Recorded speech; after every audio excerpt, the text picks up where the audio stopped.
우리가 믿는 믿음의 고백 가운데 가장 귀한 고백 가운데 한 가지가 누구든지 그리스도 안에 있으면 새로운 피조물 되었다고 하는 믿음의 고백이요 말씀이지요. 우리 시간 곁에 계신 분과 함께 이 말씀 붙들고 성도의 문안하겠습니다. 집사님은 주님 안에 새 사람 되었습니다. 서로 인사하겠습니다. 집사님은 주님 안에 새 사람이 되었습니다.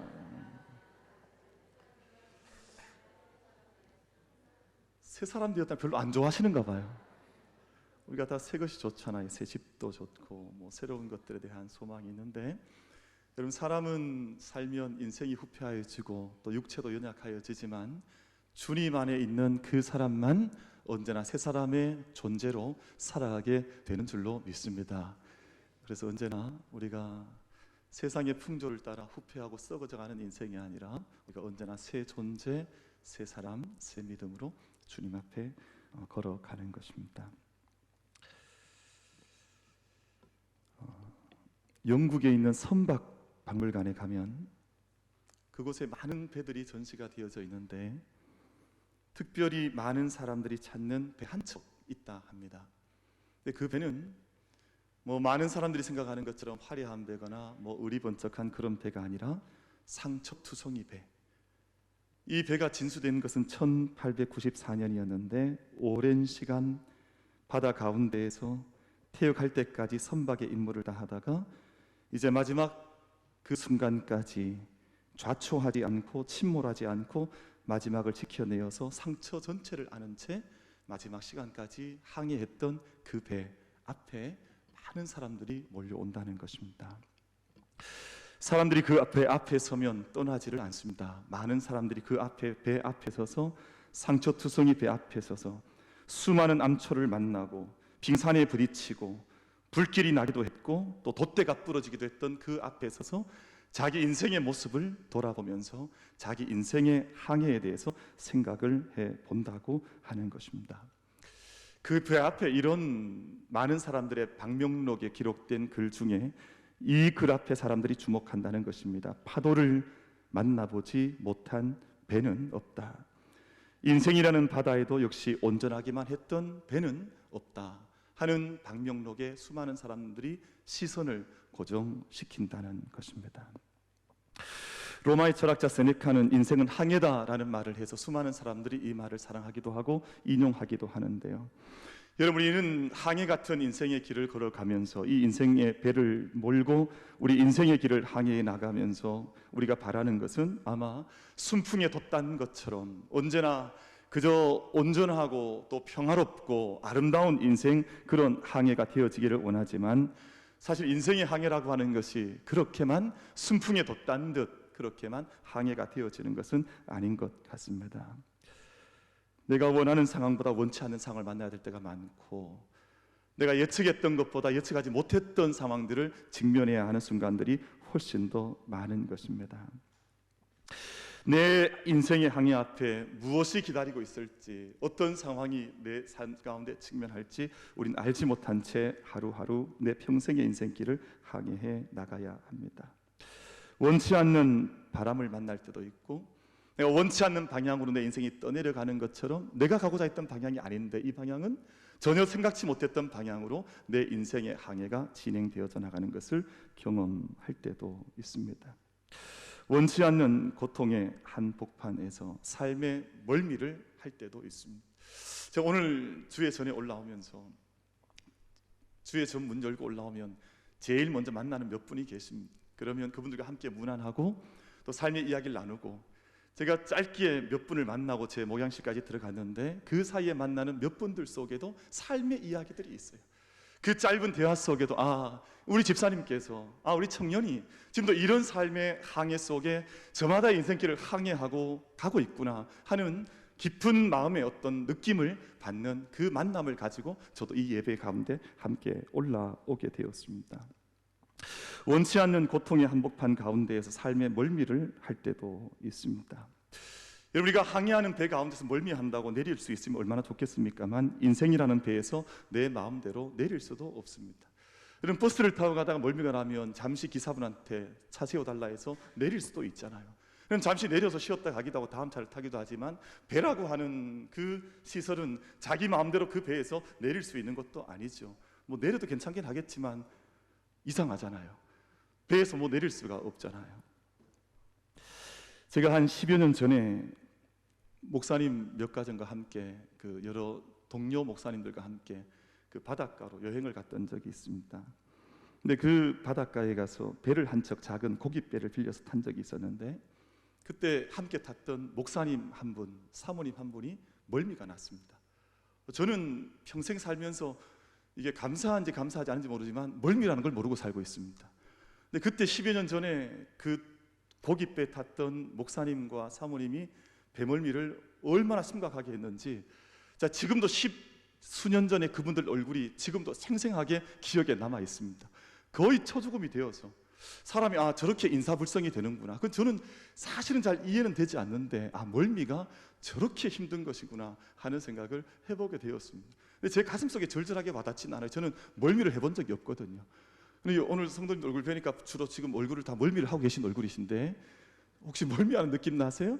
사실은 그것을 해보지 않으면 알 수는 없지만 인생의 항해라는 것 그것도 그와 같아서 정말 멀미나는 배에 올라 앉아 있는 것처럼 고통스러운 항해 속에 사람이 던져질 때도 있습니다. 그런데 가장 큰 문제는 인생의 가장 큰 파도를 만날 때입니다. 오늘 본문 말씀 보면 예수님께서 제자들과 함께 갈릴리 바다에서 어떤 배를 타고 항해를 하시는데 그 배가 큰 풍랑을 만났습니다. 여러분, 갈릴리 호수는 이 지중해보다 약 200m 정도 낮은 곳에 위치를 해 있고 또 저 멀리 약 60km 떨어진 곳에 헤르몬산이라고 우리 성경에 기록되어 있죠. 근데 이곳에서 불어오는 강한 바람들이 있어서 생각지도 못했던 돌풍이 불어오는 지역이 갈릴리 바다인데 예수님께서 그 갈릴리 호수 지나던 가운데 풍랑을 만났습니다. 우리가 생각할 수 있죠. 예수님 타신 배도 풍랑을 만납니까? 예수님이 그 배에 타고 계신데 그 배가 풍랑을 만날 수 있습니까? 세상에 사는 많은 사람들의 믿음 속에는 예수님이 타고 계시면, 예수님이 함께 하시면 그 배는 풍랑을 만나지 않아야 한다라고 믿고 또 그렇게 생각을 하지만 오늘 말씀 보면 예수님께서 갈릴리 바다에서 타셨던 그 배가 풍랑을 만났다고 말씀을 하고 있습니다. 여러분, 저는 이 말씀을 전하면서 한 가지 함께 좀 더 깊은 곳으로 함께 묵상해 보고자 하는 것은 이 배가 어떤 배였느냐 하는 것입니다. 여러분, 갈릴리 바다 오늘 말씀 속에는 예수님께 타셨던 배와 또 다른 많은 배들이 있었다고 말씀합니다. 여러분, 풍랑이는 그 세상 바다 속에 많은 배들이 있었는데 지금 성경은 한 배를 가리켜 말씀을 하고 있습니다. 우리가 이 배를 추적해 찾아가 보면 이 배는 어떤 배느냐 하면 예수님께서 갈릴리 바다에서 말씀을 가르치실 때 온종일 그 배에 오르셔서 말씀을 가르치셨던 바로 그 배였습니다. 예수님께서 이제 해가 저물어 가자, 이제 저 건너편으로 함께 건너가자 말씀하실 때 예수님 그 배에서 내리신 것이 아니라 낮에 온종일 타셔서 가르치셨던 그 배를 타신 채 다른 편으로 항해를 해서 가시게 되었습니다. 예수님께서 타셨던 배요, 말씀을 전하신 배요, 쉬시기도 하셨던 배요, 여행의 수단으로 사용하셨던 그 배를 타시고 예수님께서 갈릴리 바다를 지나가고 계십니다. 여러분, 이해를 좀 돕기 위해서 마가복음 4장 1절 말씀을 여러분 성경 펴 놓으셨으면 잠시 한번 우리 눈길을 돌리셔서 읽어보시면 이렇게 말씀을 하죠. 4장 1절입니다. 예수께서 다시 바닷가에서 가르치시니 큰 무리가 모여들거늘 예수께서 바다에 떠있는 배에 올라 앉으시고 온 무리는 바닷가 육지에 있더라 라고 말씀을 하지요. 여러분, 오늘 우리가 읽었던 본문 36절 말씀을 보면 그들이 무리를 떠나 예수를 배에 계신 그대로 모시고 가매 다른 배들도 함께 하더니 라고 말씀을 하고 있습니다. 이 말씀과 같이 지금 이 갈릴리 바다가 풍랑이는 바람 부는 갈릴리 바다에는 예수님께 타고 계셨던 그 배가 있고 그 예수님께 타시지 않았던 다른 배들도 그 풍랑을 함께 만났다 하는 것을 저희가 알 수가 있습니다. 그럼 저는 이 말씀 가운데서 바로 그 배에 주목하고자 합니다. 여러분, 우리 한글 성경에는 그 배라는 표현이 없습니다. 그냥 배에 올랐다 말씀하지만 여러분 혹여 영어 성경을 보시거나 원어 성경을 보시면 거기에는 the ship이라는 표현을 분명하게 하고 있습니다. 그 배는 다른 곳에 떠있던 연희배와 같던 배가 아니라 예수님께서 온종일 말씀을 가르치셨고 그곳에 쉬기도 하셨고 그곳 제자들을 만나기도 하셨고 그곳에서 함께 인생의 길을 지나고 있던 바로 그 배에 예수님께서 머무셨고 그 배가 풍랑을 만났다 말씀을 하고 있습니다. 예수님께서 사용하셨던 바로 그 배. 여러분, 저는 오늘 이 배를 우리 교회에 좀 비춰보고 또 우리 자신에게 비춰보고 싶습니다. 예수님께서 계시는 그 배인가? 예수님께서 타고 계신 그 교회인가? 예수님께서 머물고 계시는 그 교회인가? 오늘 장로님 기도해 주셨습니다만 예수님의 말씀이 바르게 선포되고 증언되는 그 교회인가? 예수님 말씀이 말씀답게 그 사랑이 사랑답게 베풀어지는 교회여서 정말 예수님께서 머리 대신 예수님께서 주인 대신 예수님께서 여전히 풍랑 일고 있지만 여전히 그 가운데 함께 하신 교회가 맞는가? 혹은 그 배가 맞는가? 하는 것을 저희가 말씀을 통해서 나누어 보고자 합니다. 사랑하는 성도 여러분, 교회는 주의 기도가 주님의 기도가 가르치는 바처럼 언제나 하나님 나라를 구하고 먼저 하나님 나라 구하고 하나님 나라가 성취되어지고 하나님의 뜻이 이루어지는 그 교회, 그 배이어야 합니다. 여러분, 많은 사람이 생각하는 것처럼 그러면 풍랑을 만나지 않는 것이 아니라 여전히 풍랑을 만나지만 우린 지금도 바람을 맞고 있지만 여전히 그 배여서 그 교회여서 여전히 하나님 나라 구하고 하나님 뜻을 구하고 여전히 그 항해를 멈추지 않고 가고자 하는 그 교회, 그 배가 맞는가 하는 것을 함께 말씀을 나누고 있는 것입니다. 사랑하는 성도 여러분,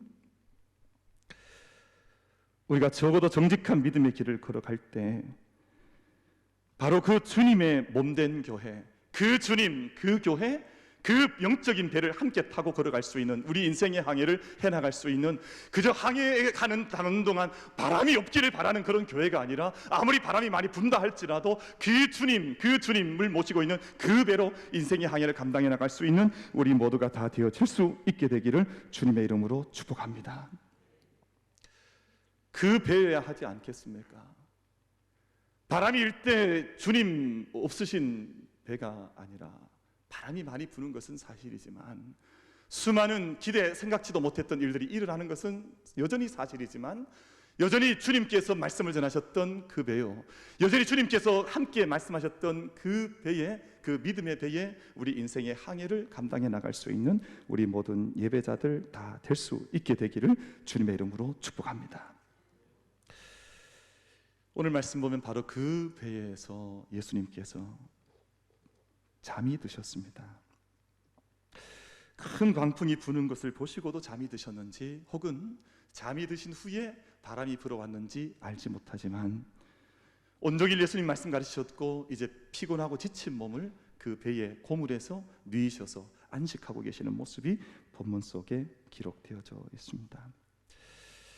여러분, 이 배는 크루즈 같은 큰 규모의 배는 아니었기 때문에 광풍이 일어나고 물결이 배에 부딪히고 또 물이 차오를 만큼 위태로운 지경이 되었는데 여전히 주무시고 계시는 예수님의 모습이 참 잘 이해가 되지는 않습니다. 이런 곳에서 주무실 수 있을까? 여러분, 우리는 예민한 분들 계시거든요. 저는 예민해서 잠을 잘 못 자요. 이런 분들은 저기 문 밖에 서서 누가 어떤 걸음소리가 들어와도 펄떡 잠을 깨는 그런 분들이 있습니다. 그럼 그렇게 너무 잠을 막 깨는 것 좋지 않거든요. 그냥 주무시던 곳에서 바람이 불고 물이 발에 오늘 예수님처럼 물이 발에 차오르고 해도 주무실 수 있는, 사실 그것이 아마 은총이요 축복인지도 모르겠습니다. 오늘 강풍 불고 물결이 배에 부딪히는데 예수님께서 여전히 주무시고 계시다, 성경에서는 말씀을 하고 있습니다. 아마 제자들이 엄청 당황했던 것 같습니다. 엄청 두려웠던 것 같습니다. 그리고 예수님에게 불만을 터뜨려내기 시작합니다. 예수님을 깨우는 거죠. 오늘 본문 말씀 보면 선생님, 우리가 죽게 된 것을 돌보지 아니하십니까? 선생님이 우리가 죽게 되었는데 예수님 계속 잠만 주무시겠습니까?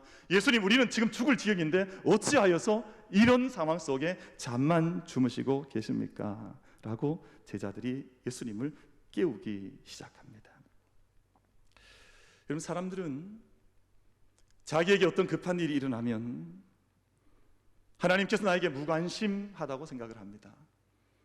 늘 주무시는 것처럼 나는 급해 죽겠는데, 나는 지금 이 일이 분요롭고 고통스럽고 정말 황급하기도 하고 고통스러운데 하나님은 이 나에게는 무관심한 채 여전히 잠을 주무시고 계신 것 아닌가 하는 생각을 하곤 합니다.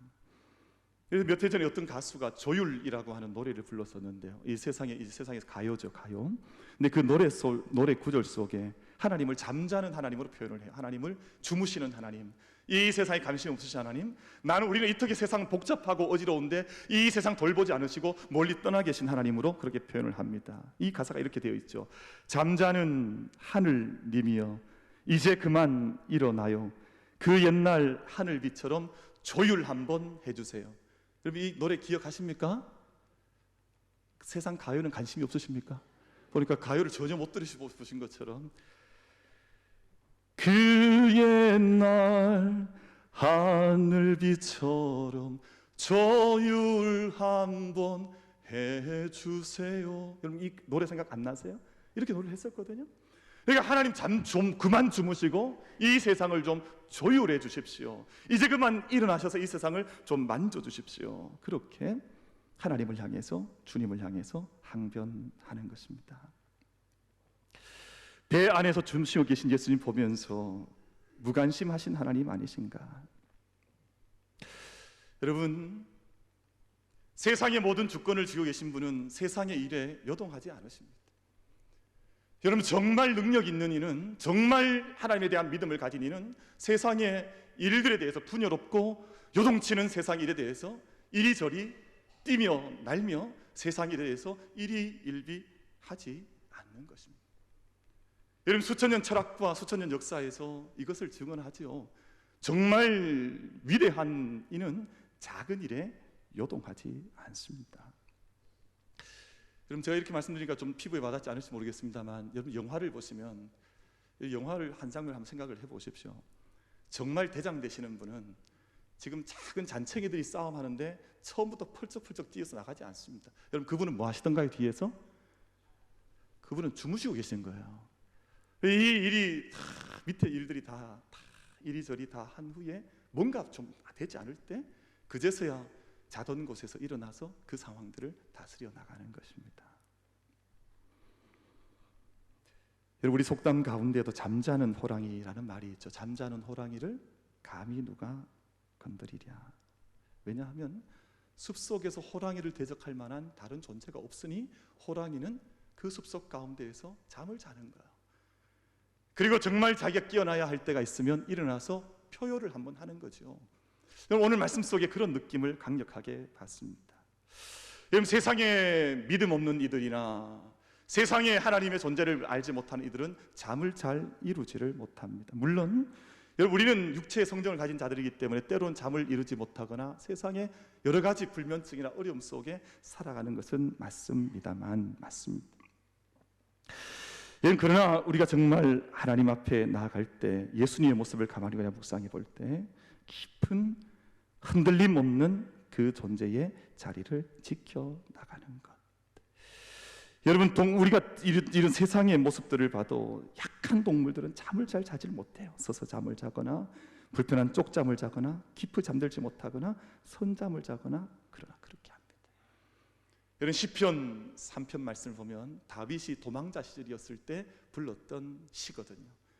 그러니까 뒤에는 지금 적군들이 쫓아오고 지금 앞에 길이 없고 이 인생의 풍랑 속에 어디로 가야 할지 알지 못할 때 불렀던 노래가 시편 3편인데요. 그 5절 이어지는 말씀 속에 이렇게 기록을 하고 있습니다. 내가 누워 자고 깨었으니 여호와께서 나를 붙드심이로다. 천만인이 나를 애워싸 진친다 하여도 나는 두려워하지 아니하리이다. 여러분 천만인이 지금 나를 둘러 진치고 나를 둘러온다 해도 나는 잘 잠을 자고 나는 쉴 것을 쉬고 주님의 권능의 손길 의지하여서 내 평강의 길을 흐트리지 아니하고 가겠노라. 그렇게 찬양을 하는 것입니다. 여러분 제가 가까이 지내고 있는 제 친구 목사님 중에 한 분이 서울의 동교동교회 담임 목사님인데요. 이분이 원래 예민하고 민감해 잠을 잘 자지 못했습니다. 늘 불안했습니다. 근데 요즘 주무실 때마다 몇 해 전부터 하나 실천하신 것이 마지막 잠자리에 들 때 늘 주님의 기도를 이제는 기도를 드리기 시작한 거예요. 그럼 잠잘 때마다 자 기도하잖아요. 눈빛 별 기도하지 않는 분도 몇 분 계신 것 같습니다만, 여러분 주무실 때 기도하셔야 됩니다. 일어나실 때도 기도하셔야 되지만 주무실 때도 기도하셔야 하는데, 이 목사님은 기도를 바꾼 거예요. 주님의 기도를 몇 해 동안 꾸준하게 드리면서 요즘은 정말 숙면을 취하신다는 거예요. 그러니까 마지막 자기 인생의 모든 순간 머리를 뉘고 안식할 때 천만인이 나를 둘렀어. 오늘 낮에 어떤 일이 있고 세상의 역사가 어떤 분야로운 일들이 많고 세상이 아무리 위태롭다 할지라도 이 모든 역사 가운데에서 우리를 보고 계시고 이 역사의 주관자가 되시고 지금도 우리 가운데 함께 하시는 하나님의 권능을 보면서 깊은 안식을 주님 안에서 취하는 것입니다. 여러분, 우리 안에 세상에 여러 가지 일이 많다 할지라도 주님의 은혜 속에, 주님의 손길 속에 우리 삶을 온전히 의탁할 수 있는 믿음의 길 걸어갈 수 있는 저희들 다 될 수 있게 되기를 주님의 이름으로 축복합니다. 여러분, 그래서 우리 교회는 작은 일 가지고 너무 이렇게 막 펄쩍펄쩍 뛰지 마십시오. 여러분, 정말 막 이제 하나님 앞에 한 인생 보내드려야 되는 일, 그 일 아니면, 가장 중요한 일이니까 그 일 아니면 너무 큰일 난 듯이 막 소리치고 그러지 마십시오. 여러분, 이 세상의 물질 얼마 때문에 막 죽는 것처럼 죽을 흑빛 인생으로 얼굴 빛으로 변하지 마십시오. 여러분, 하나님이 돈 3천만 원 때문에, 돈 1억 때문에, 얼마 때문에 감당하지 못할 하나님이라면 우리가 어떻게 예배하며 어떻게 그분의 자녀가 되어서 우리의 생명과 영생을 그분의 손에 맡겨드릴 수가 있습니까? 여러분, 정말 우리 안에 물질의 문제, 이런 작은 문제 때문에 이 흑빛 인생이 되어서 코를 쳐박는 인생이 아니라 정말 이 세상에 큰 광풍과 같은 인생의 바람이 분다 할지라도 하나님 우리와 함께 하시고 내 인생의 책임자가 되시고 주인 되신다면 그 주님과 함께 평생의 인생의 길을 담대하게 평강 가운데 항해해 나갈 수 있는 우리 만민의 모든 성도들 다 될 수 있게 되기를 주님의 이름으로 축복합니다. 그래서 별일 아니에요. 여러분, 옆에 분이 한번 말씀하십시오. 집사님, 별일 아닙니다. 말씀 한번 하세요.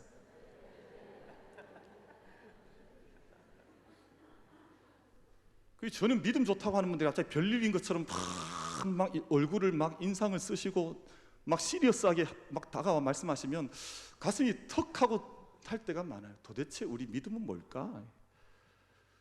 교회가 수백 명이 모여서 함께 하나님 섬겨 나가는데 뭐 물질 조금 때문에 뭐 이런저런 이야기하는 거 보면 우리가 물질의 종인가 하나님의 종인가, 물질의 자녀인가 하나님의 자녀인가 하는 고민 들 때가 많아요.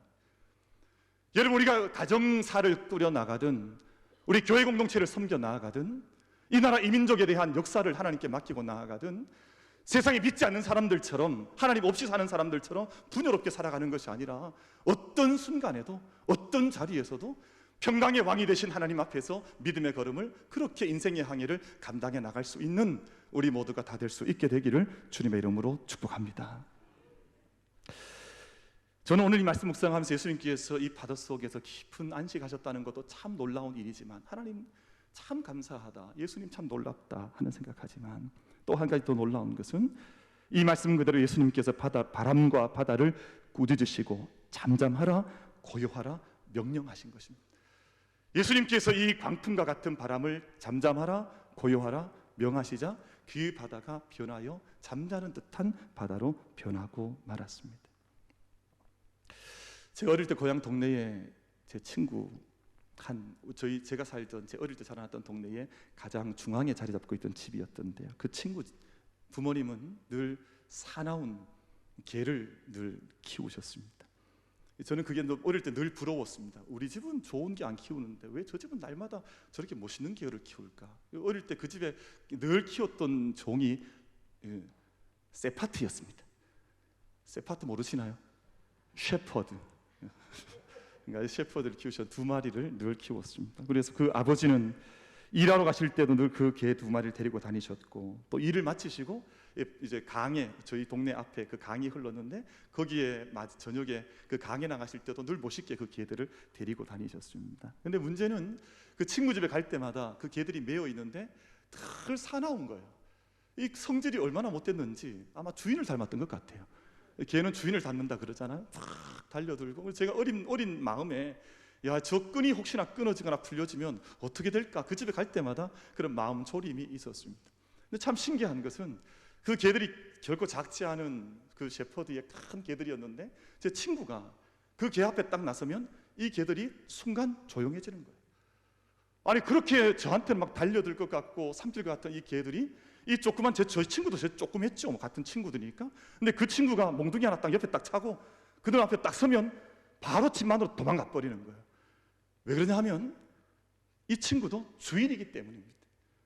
그럼 주인이 명하면, 주인이 다가서면 아무리 사나운 것이라 할지라도 그 앞에서 순간 잠잠해지는 것입니다. 오늘 이 말씀 보면 많은 사람들이 이것이 무슨 난픽션인가 뭐 이런 일이 어디에 있을까? 아닙니다, 여러분. 이것은 픽션이 맞습니다. 그냥 실화 그대로가 맞습니다. 모든 것의 주인 되신 하나님께서, 예수님께서 명하시면 그 명하신 대로 되는 줄로 믿습니다. 이것이 하나님의 능력이요 역사이지, 온 세상의 주인 되신 하나님의 소유권을 명하신 것이지, 이것이 우리가 생각하는 것처럼 이것은 무슨 난픽션, 무슨 픽션인가, 지금 뭐지? 이런 생각할 것이 아니라 예수님 명하시면 예수님 명하신 그대로 되어지는 것은 예수님께서 모든 것이 주인 되시기 때문입니다. 예수님께서는 절대자의 힘을 빌려서 사용하는 자가 아니라 절대자 그분 자체이신 것입니다. 예수님이 안식을 가르쳐 주시고 안식일을 보여주신 분이 아니시라 안식일의 주인 자체, 안식일의 생명의 그 날 주인 자체이기 때문에 저희는 지금 주님 안에 들어와 하나님 앞에 예배를 드리고 있는 것입니다. 단순한 능력을 지니신 분이 아니라 능력 그 자체요, 이 세상에 어떤 빛을 비춰주는 거울이 아니라 빛 그 자체가 우리 주님이신 줄로 믿습니다. 여러분, 영어 성경에 보시면 주를 표현할 때 우리는 그 주라고 표현하지 않지만 모든 원어 성경에는 the Lord라고 표현하거든요. 그러니까 바로 그 주님, 여러분, 세상에 많은 배들이 있어도 예수님 모신 배가 있다고 말씀드린 것처럼 세상에 많은 잔챙이 같은 수많은 주들하고 주장하는 이들도 있지만 우리 주님은 바로 그 주님, 바다를 명하실 수 있는 그 주님, 바람을 명하실 수 있는 그 주님이 바로 우리가 섬기는 만유의 주 되신 주님인 줄로 믿습니다. 우리는 그 주님을 예배하고 섬기고 인생의 주로 그 주님과 함께 인생의 항해를 해 나가는 것입니다. 예수님께 제자들 향해서 어찌하여 무서워하느냐, 너희가 어찌하여 믿음이 없느냐 물으셨습니다. 풍랑 앞에 제자들의 믿음이 낱낱이 드러났습니다. 이 사람이 어떤 사람인지, 어떤 믿음이 그 안에 있는지 이 풍랑 앞에, 여러분, 풍랑이 우리에게는 다 불편한 것이지만 풍랑 앞에 이것이 알곡인지 죽정인지, 이 안에 있는 믿음이 참인지 거짓인지, 이들의 믿음이 지금 어떤 상태인지가 이 풍랑 앞에서 낱낱이 드러나 예수님께서 어찌하여 너희가 두려워하느냐 그렇게 제자들에게 말씀하셨습니다. 여러분, 드러난 것은 제자들의 믿음뿐만 아니라 갈릴리 바다라고 하는 자연과 역사는 언제나 거센 바람과 힘을 행사할 수 있는 무시무시한 인간을 위협할 수 있는 존재라고 하는 사실도 오늘 말씀을 통해서 드러났습니다. 그리고 또 한 가지 더 분명하게 드러난 것은 이 모든 것을 이기시고 다스리는 분, 그분이 우리와 함께 계시다 하는 것도 드러나게 되었습니다. 여러분, 말씀을 보면 41절 말씀 속에 마지막 절 말씀이죠. 그들이 심히 두려워하여 서로 말하되 그가 누구이기에 바람과 바다도 순종하는가 하였더라. 그럼 제자는 두 번의 두려움을 경험하게 되는데, 이 세상에 있는 바람과 파도 때문에 첫 번째 두려움을 경험했다면, 예수님 앞에 그 권세 있으신 분 앞에 서 있다고 하는 신앙의 인식 때문에 더 큰 두려움을 제자들 마음속에 경험하게 되는, 이것은 첫 번째 두려움과는 다른 신앙의 경의와 신앙의 외경하는 마음을 마음속에 품게 되었습니다. 여러분, 이제 말씀을 맺으려고 합니다. 지금 세상은 마치 태풍이 불어오는 갈릴리 바다와 같은 그 길에 있고, 우리는 그 길을 믿음의 배를 타고 항해해 나가고 있습니다.